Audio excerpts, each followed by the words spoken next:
Bonjour, je m'appelle Gabrielle Allary et il y a 11 ans, j'ai été victime d'un traumatisme crânien sévère. Je suis allée travailler à 17 ans en Allemagne. J'étais nounou pendant 8 mois de temps et ma dernière journée de travail, j'étais dans un parc pour les enfants avec le petit gars de 5 ans dont je prenais soin. Et durant la journée, il y a une branche qui a tombé d'au-dessus de 60 pieds de haut et qui m'a atterri en pleine face du côté droit. Ça a été un traumatisme crânien qui a été considéré extrêmement sévère. J'ai le visage qui a cassé, le bras gauche qui a cassé, la colonne qui a cassé. J'ai été morte une demi-heure due à l'impact.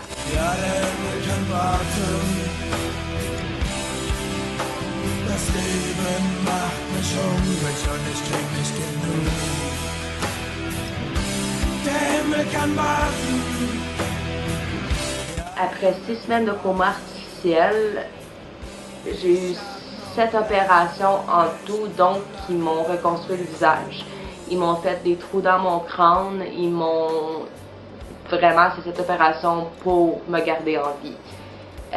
Après, quand je me suis réveillée de mon coma, ils m'ont envoyé dans un centre de réadaptation où est-ce que j'ai appris à manger, à m'habiller, à marcher, à aller aux toilettes toute seule, à aller prendre ma douche toute seule, à pouvoir me maquiller seule, à tout faire parce que j'étais considérée comme un enfant de 4 ans à cause de mon traumatisme crânien. J'avais tout à réapprendre, même qu'ils n'étaient pas sûrs que j'allais pouvoir parler français ou anglais ou le peu d'allemand que j'avais appris. Aujourd'hui, je suis fière de dire que je parle français, anglais, allemand et j'apprends l'espagnol. Alors, la vie est belle. Je ne suis pas censée de pouvoir marcher, travailler, d'habiter seule ou être en couple stable. Je fais tout. Et je suis avec vous au cégep du Vieux-Montréal pour avoir ma carrière en travail social parce que je crois que je peux apporter beaucoup aux gens qui sont handicapés comme moi.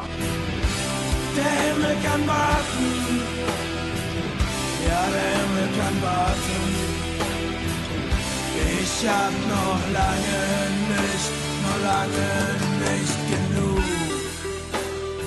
Alors, ma vie au quotidien, aujourd'hui, c'est vraiment différent que ce l'était dans le passé. Je vis avec une paralysie complète du côté gauche. Oui, je peux marcher et je peux utiliser mon bras gauche, qui fait de ça une hémiparétie, qui est la moitié d'une paralysie à 100%. Je dirais que oui, j'ai de la misère à fonctionner à chaque jour avec qu'est-ce qui m'est arrivé, avec les conséquences, bref. Juste rapport à sortir de chez moi puis aller porter les poubelles, j'ai 4 sets de marche à descendre et j'ai vraiment beaucoup de misère. Alors quand j'ai un ami qui vient, je lui demande « Tu peux descendre les poubelles s'il te plaît? » Je sais que je suis têteuse, mais gars. J'ai appris à plier mon linge par moi-même. J'ai appris à pas tomber dans ma douche, qui est un requis. Bref, j'ai appris à passer l'aspirateur. Je suis même capable de passer la mop. Ça a été dû à un emploi que j'ai eu, que je ouvrais et je fermais le restaurant à chaque jour. On va dire que j'essaie de garder ça le plus propre possible, même si je suis étudiante à temps plein et que j'ai beaucoup de misère. J'ai pas le choix quelque part parce qu'il faut que je me débrouille, j'ai pas de chum, j'habite seule et je veux surtout pas falloir habiter chez ma maman avec 9 ans.